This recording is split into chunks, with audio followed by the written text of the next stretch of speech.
اوكي اتفضل بسرعه. واحد من اهم الناس اللي انا بيرسونلي بحبهم جدا، من اكثر الناس السبورترز الموجودين في مصر، من شباب الستارت اب في البلد. Hello everybody, and I consider myself always a very lucky man. Today I'm not very lucky because I have to present after this great speaker that inspires me personally. So it's as if I'm singing after Omar is singing. Thank you for a great presentation. So David was speaking about the real world, the international world. In Egypt, things are different. In Egypt, things are more complicated, takes more time, you need local know-how. A lot of things are done in a different way. I travel a lot abroad, and I go to courses like at Harvard for CEOs and presidents. And I learn a lot, and when I come here to implement, it's so difficult. I end up saying, I wish I could implement 5%, and I'm usually below a little bit, but it happens. So I'm going to speak today about our company and about me as a serial entrepreneur. Because I love traveling, and when I travel I see things that I like, and when I come back home to Cairo I can't find it. So I always put myself in the position of a consumer who wants things. Can it be profitable? Can it be done or not? If it can be done, then I'll do it. This is the way how we work. So ITC Group is, this year, we're a 50 years old company. It's built up by my late father. I'm second generation, me and my sister Daria here. We have evolved, we have added things, and actually I don't have a pointer, so nobody gave me the pointer, sorry. How does this work? اشتغل ازاي ده؟ محدش قال لي. بقول لك ده بوينتر غلط.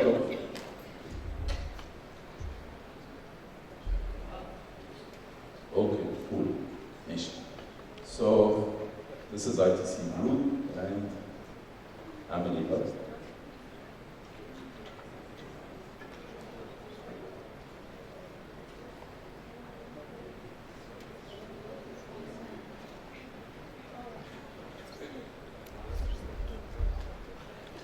Okay. Sorry, I'm just testing. Okay, cool. So our company is diversified mainly in 4 main sectors. Aviation, we started with aviation, and then travel, transportation, cargo, food, hotels. So we diversified in a lot of things. It doesn't mean that we're still in, because I learned over time, not like the past generation. Past generation always wanted to keep things. It's pride, we don't want to sell, we don't want to exit. But I learned that exit is the best time you make money. Business, you see checks flying in front of you, but you don't touch the money. When you exit, you can feel the money. So I learned how to detach emotionally, that you can sell the business. You can always find something new. Trends are different from time to time. During my father, when he started the company, he started with publishing. Now, if you work in publishing, it's very tough business because everything is on the mobile. So, this is the history that I just mentioned, and then this is me. So, like I said, when I go on a project, I decide to be a consumer. My first venture was Trianon. I think you all seen Trianon one time. When we started, there was only local cafes like this. You couldn't go, me and my friends, schoolmates, whatever, we couldn't go to have a normal cappuccino like we go in Paris or in Rome, anywhere in Europe. You sit on the floor, you sit in a cafe, open air, enjoy the view, the sightseeing, the nice weather. We couldn't do it in Egypt, except if you go to Khan al-Khalili or to a local cafe. So I decided to do something different, and I got a franchise for the oldest bakery in Europe that never had done franchise before. So I had to sell for them the idea of franchise, and I was greedy to take it for the whole region. And we built a lot of shops, but how did I build my idea? How did I go through this? I just had graduated from college actually.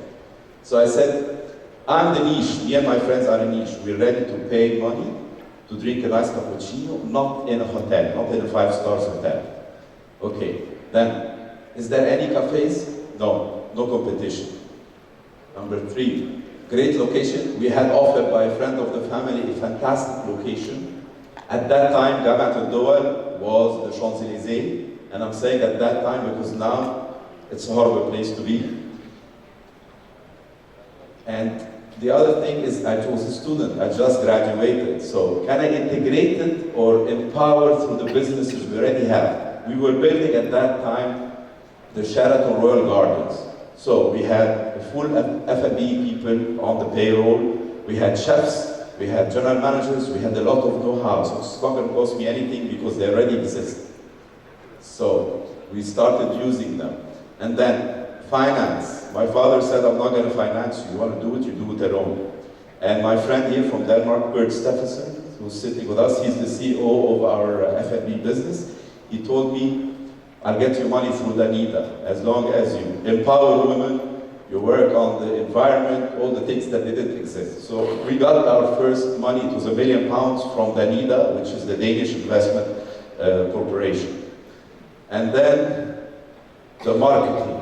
Marketing was brilliant because it's exactly like David was saying. It was newsjacking. I didn't have to do anything. People were retweeting, but there was no Twitter. It was in 1994. They were telling each other. The word of mouth is the magic marketing, and it's very difficult to do. So we did a try. It worked. So in short, myself, when I do a project, I have first to decide, then commit, then act. Act is the most important thing. Many people in this room have great ideas. They think, I'm going to invent something, a cover for the iPhone or whatever, or something like that. They don't do it. Somebody else will do it. So you need to act. And then if you succeed, simply, it's a very easy formula. You repeat again and again in different businesses, and that's what we did. You can't do it alone. You have to have an amazing team. A team behind you that you depend on. I just want to tell you, I was traveling, I just arrived.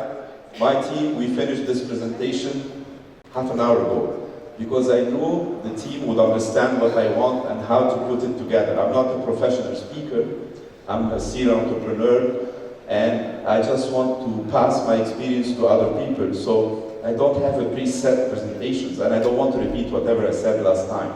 So we had to do something new. But with the team, everything was done. Perfect. Last minute as usual.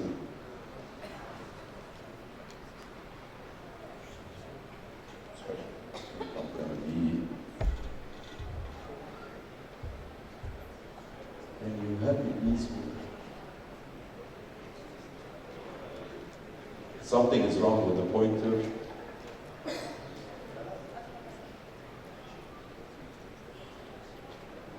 So I put the signal there.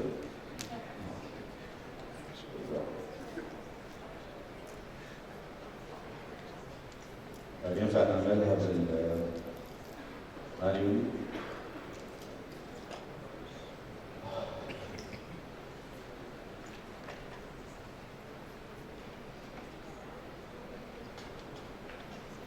Should I have it on my phone? Camera? Come in. Hey, okay, great. So talking about the team. Why the team will be good? The team will be good if you are empowering them, if you're compensating them, if you're making them happy, if you give them sense of loyalty and sense of home. So all our staff, the company started 50 years ago. We have people that I joined the company and they were there and they're still there. Revolutions, problems, whatever happened, we never let our people go. We're home.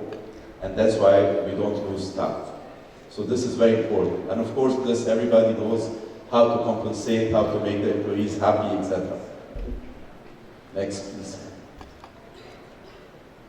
Okay.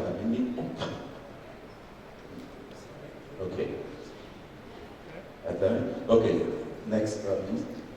Okay. Life is a big supermarket. Now, talking about marketing, my wife keeps saying I'm the typical consumer. I see an ad on TV, I go buy the product.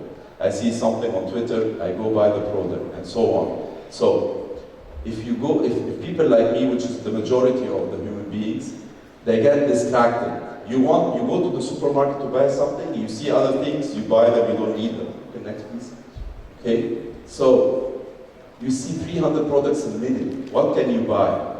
You get distracted most of the time and buying what you don't need. Next please. Look. Okay. Right. So, in the supermarket, what you end up buying? You end up buying what grabs your attention. So, if someone is jumping, if someone has a stand in the middle of the place, if a pretty lady is standing, if something, different colors, some promotion, whatever, it will grab your attention. So, marketing is how to grab the attention of the customers. And then to create interest. Okay, I like a certain kind of tea. And there is a stand that will make you taste another kind of tea. If you taste, you would like. So they're engaging the customer by creating interest. Then the interest will create desire. And then the action of buying. So marketing is very simple. Next, please. Okay. I believe there is no luck. Only for me today, speaking after David, but usually there is no luck. Only good marketing, good products. Okay? Demand for those products by a certain niche. If you do this formula, it's very simple. You will succeed. Next, please. Okay. The history of marketing, in the opinion of most marketeers, is that for 8 years is the same. People produce a product, they communicate it through the normal channels, TV, newspaper, etc., and then distribute and sell. That's how it used to be. And then came the iPhone. The iPhone was launched, now it's iPhone 10, 2007, 10 years ago. Some magical machine that we heard that it will happen and we thought it's crazy. So it happened. And then by 2012, things have changed completely. The computer became Facebook. The radio became Twitter. News became LinkedIn and YouTube. And there's so many other things that are happening. So what we learned all our lives have changed. Marketing has disrupted. If you go make an ad in the newspaper and pay £100,000, £200,000, £500,000, how many people it will reach? How many of you read the newspaper on a daily basis? Paper version. Can you please put your hand up? Oh, it's only me and like 5 people. I read it out of habit, that's all. But all of us, we read it on our iPhone, iPad, Samsung, whatever, on the digital media. So, the disruption of marketing led to disruption of industries.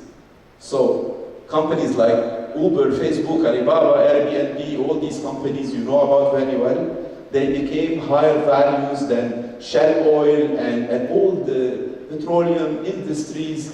Things have changed completely. It started with the change of communication, and then the upscaling. It's very easy for a company like Uber to hire 50,000 drivers in Egypt alone. I heard Karim has 35,000. That's 85,000 people working. No company in Egypt can afford 10% of that. So things have changed. Things have evolved. Now, last year I stood here and I spoke about Fetcher. I exited Fetcher literally end of last month.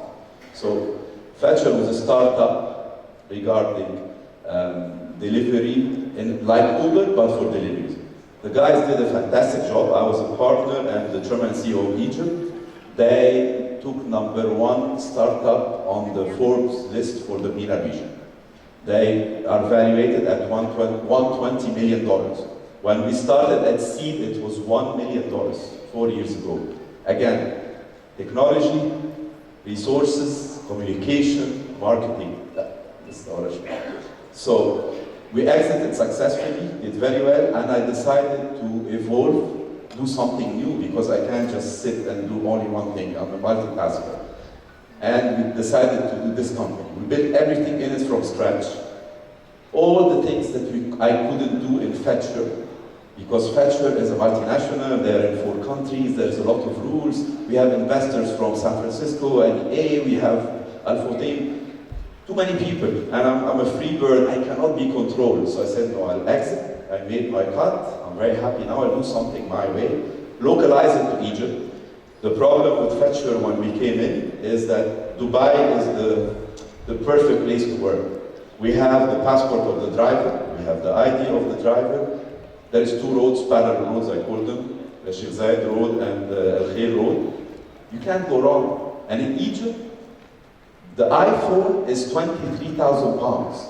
Our driver is carrying 10 iPhones. That's more than he will ever make in 3 lifetimes. We don't have his passport. His ID is not the real ID where he lives. And if he takes them and go, we'll never find them again. So the loss is huge.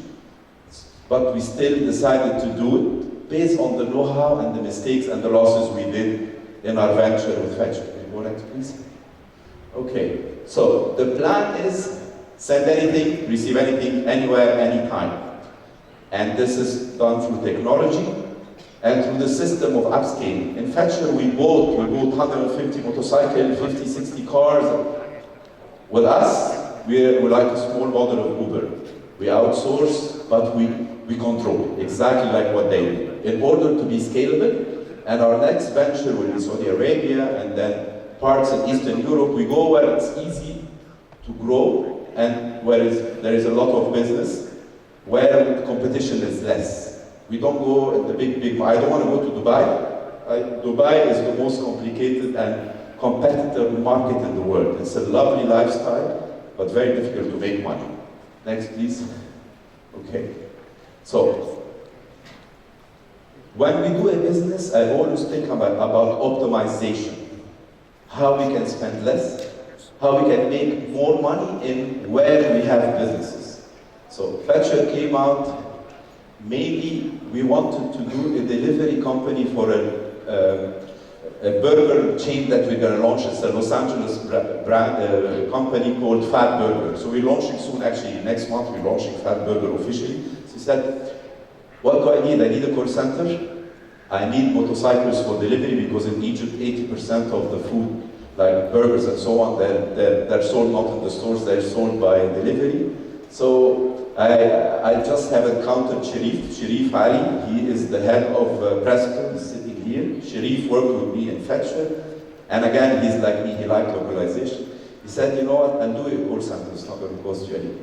And then it can answer the telephone calls for the travel agents you have. We represent many airlines, United, Air Canada, Gulf Air. So it will answer those 2. Then it will answer for if we do delivery, other kinds of delivery. And this is how it started. Something very simple. Say, okay, if I'm going to have, if I'm going to distribute the cost of the call center on 4 or 5 companies, it will be easy to do. We own a lot of offices. We put them in one of our offices. We have a lot of softwares and for call centers from other old centrals we had in the company that worked well during the hotel time. We always keep things, we'll use it. So we use everything from what we have. It didn't cost us anything in the beginning. Okay? And then we said, okay, one more thing. Retail is very, very costly. All the old rents we have for our coffee bean and tea leaf, the old stores we have, it's another LA brand very famous in Hollywood. The rents have finished, and the new rents are 5, 6, 10 times. So instead of paying 15,000 pounds 10 years ago for retail of 300 square meter, we're paying today 300,000 pounds. So we're still selling coffee and tea and sandwiches, we're not selling drugs here. How can we cover these things? You know? So we said, okay, the power of retail. There is a major company in the US, Amazon. They did the Amazon Mall. They acquired the Whole Foods. So they became a supermarket and e-commerce, and everything is done through e-commerce. And their biggest sales ever was in this mall. Okay, I own 25 stores for the coffee bean and tea leaf. Many of them are huge. What about if I give a small piece to Sharif? Sharif said, okay, we have a big shopping mall. Can you please give us a small piece? Okay, gave him a small piece. So I told him I'm going to rent him, I'm going to charge him rent. Then he said, no rent. I'll give you a cut from the price that we collect. Okay. The place is there, it's not costing us anything, and we started working. How many shipments we ended up doing? All this is a trial that we started a month and a half ago. 1,000 to 2,000 shipments a day in this location, which ended up getting us more money than what we get from selling coffee in an international franchise. In just a small place, in the same space. So optimization was an amazing thing. Okay. Can we go to the next please? Okay. So we have the call center that serves all our businesses, and just to add a module next to it. Next please. And then, you know, there's Uber Eats internationally, there is Deliveroo, there's a lot of companies. They're bigger companies. Until they come and start and try and do error, they will never be successful in the beginning like us. Why? Because we already have a lot of food brands. We already have 25 stores. We already have followers. We already are gurus in the F&B industry. So all the people in the F&B industries will come to us, and we want to do a model that they don't have. They go to big companies like McDonald's, like Yum Brands, Pizza Hut, etc., and they import them. I don't want these companies. I want the luxury companies. I want to go eat from Ubistro. Ubistro will not do delivery except to a certain niche. I'm going to go to the Four Seasons. You feel like eating a steak from the Four Seasons. So we're going to go to play not in their game. They cannot play where we play also because they cannot do it. They look at scalability. So when we add something big, the scalability of the delivery of the B2B and B2C and C2C, this is something. And when we go to F&B, we're going to go specialized. We're going to work on a niche. Next, please. Then, concierge service. People in Egypt are spoiled. You want to get a ticket, you can print it, but you still want to pay when you're home. You don't have a printer at home, you want hard copy with you. All those people here feel safe with the hard copy. Okay, the concierge service will do everything you need. We already have the business in a way, so we're going to enhance it and launch it. These two are coming soon, not now, but very soon they're coming. Go next, please. Next. So, first of all, what was the biggest task we had with a company like Fetcher? The biggest issue was the ERP system, the technology. The technology was built for Dubai and the Gulf, which is safe haven to work in. In Egypt, completely different story. If you want to succeed, you have to add a lot of things. So Sharif and his team and the tech team, they worked for several months before starting this on building a proper system that's made for us as a company first.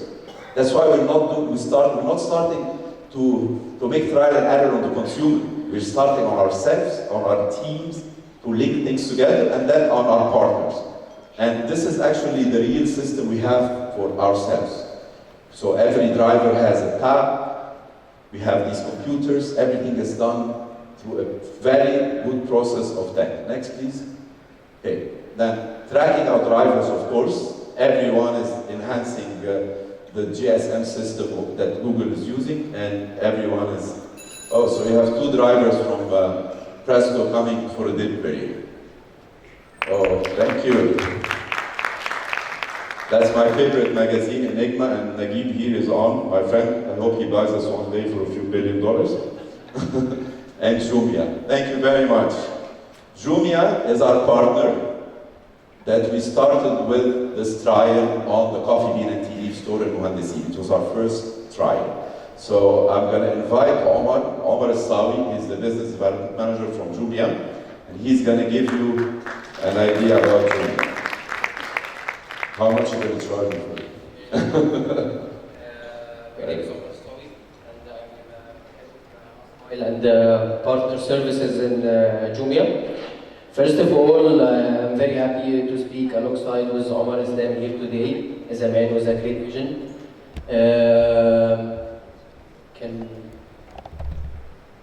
Jumia actually started the African market in 2012, which was 5 years ago. And as all the online started, it was actually due to the challenges of the offline we faced in Africa, like the usual traffic, the unorganized and unstructured market, and the customer experience.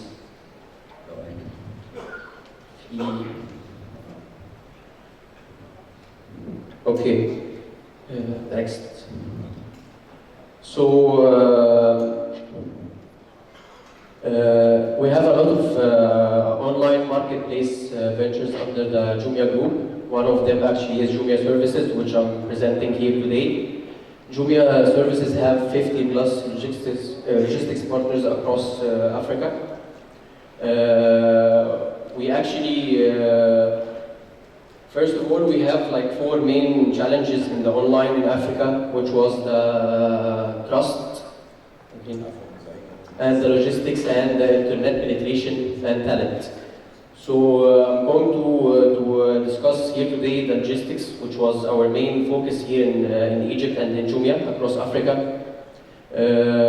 What we did to overcome the logistics in Africa is that we have something like a business model, a logistics marketplace. And actually, Jumia's mission in the market is to empower the partners rather than owning its services. So that's why we have integrated with a lot of courier partners which have the great vision like Presto to do a tailor-made best-in-class services which serves the needs of the customers and the vendors. We did a lot of projects with Presto and with Jumia's logistics partners, like the integrated last mile hubs, which is allocations dedicated to serve a closed area, which will be much more faster and have better delivery experience and easier to scale and to deliver a tailor-made best-in-class services to the customer needs. We also kicked off a backup station project, which is actually one of the projects that's very close to my heart, and also Omar supported in this project, which we did through Presto to be the logistics arm and logistics wing for this project. We did an integration with Coffee Bean and Tea Leaf retail chains. This actually allows the customer to come and pick the package in his coffee place or whatever the place that he's always visit or sit in. So this is actually give the customer a flexible hours, give him less cost. It actually can be used as a marketing channel, which we can present our biggest deals through tech QR codes available in the stores. We actually can use, we can actually allow the customer to download the mobile application through table tents. We can be more innovative. If you allow me here, of course. This experience came to me when I went to receive my iPhone 7 in a Vodafone store. And it was a horrible experience. I'm paying £20,000 at that time, and I'm waiting, too many people, air conditioners not working properly. It was really not a nice experience. And when Sharif started working with Jumia in the beginning, I told him, why not to give them, when he said, okay, I'm going to take this part, and why don't you bring Jumia in? That we can do co-brand, co-marketing, okay? Jumia will give us vouchers to get a discount.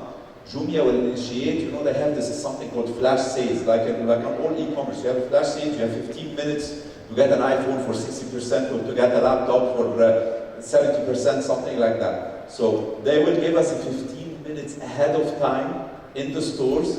We can have someone like these 2 lovely drivers. They're going to ring the bell. Okay, you have 15 minutes. There's the flash sale. It's going to be on all TVs. You're in a nice environment. You're sitting with your peers. If you buy, you're going to get a free drink. And this is your neighborhood cafe that you go every day or every 4 or 5 times a week. So this is the right thing to do, and this is the innovation that we did with Jumia. This is what I was talking about. E-commerce, already there has always been e-commerce the past 7-8 years.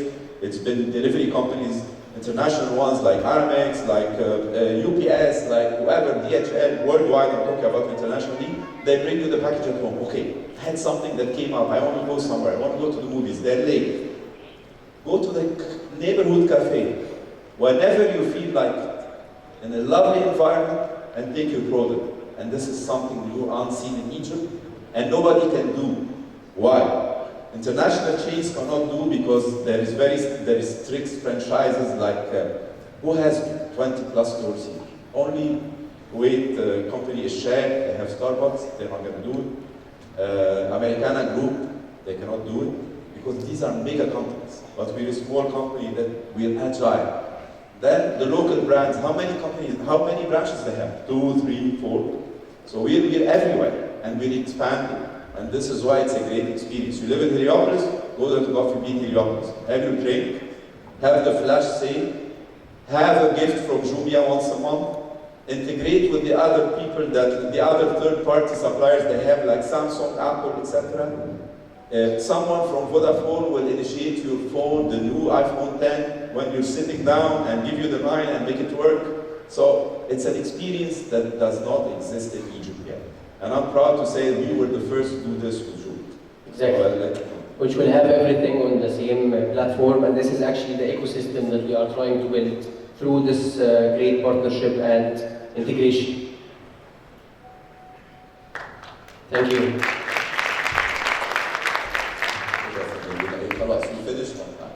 Thank you very much for giving us this opportunity today. I just also, sorry to interrupt, Omar, want to add that Jumia is actually providing everyone a gift voucher for all the attendees. Please find press to counter outside, and don't forget to mention your name and mobile number. Thank you. Thank you, Omar, for your generosity. So you're going to get a gift from Jumia, and you're going to get a gift from Press to do. So whoever wants a delivery, you leave your name and number and email to the drivers outside, and they will help you with it. Thank you for listening to us after this great gentleman here, and let's have lunch now to break. Thank you very much for this opportunity.